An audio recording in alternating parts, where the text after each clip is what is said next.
ಪಾರ್ವತಿ ಶಿವನನ್ನ ಕೇಳಿದಳು, ನೀವು ಧ್ಯಾನ ಮಾಡೋದು ಅದೊಂದು ಆಧ್ಯಾತ್ಮಿಕ ವಿಷಯ, ನನಗೆ ಅರ್ಥ ಆಗತ್ತೆ. ಆದರೆ ನೀವು ಡ್ಯಾನ್ಸ್ ಮಾಡೋದು, ಬೇಟೆ ಆಡೋದು, ಇವೆಲ್ಲದರಲ್ಲಿ ಯಾವ ಆಧ್ಯಾತ್ಮ ಇದೆ? ನಿಮ್ಮ ಸುತ್ತಮುತ್ತ ಇರೋ ಈ ವಿಕಾರವಾದ ವಿಚಿತ್ರವಾದ ಜೀವಿಗಳಲ್ಲಿ ಇವರಲ್ಲಿ ಏನು ಆಧ್ಯಾತ್ಮ ಇದೆ? ನನಗೆ ಇವರಲ್ಲಿ ಯಾವುದೇ ಆಧ್ಯಾತ್ಮ ಕಾಣಿಸ್ತಿಲ್ಲ.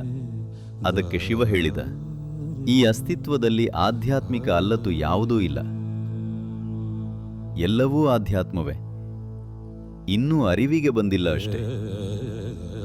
ನಿನ್ನಲ್ಲಿ ಆಧ್ಯಾತ್ಮ ಇಲ್ಲ ಅಂದ್ರೆ ಅದನ್ನ ಯಾರೂ ನಿನ್ನೊಳಗೆ ತುಂಬೋಕೆ ಸಾಧ್ಯವಿಲ್ಲ.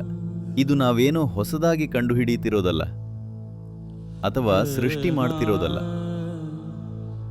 ಅದನ್ನ ಅನಾವರಣಗೊಳಿಸೋ ಪ್ರಯತ್ನ ಮಾಡ್ತಿರೋದು ಅಷ್ಟೇ.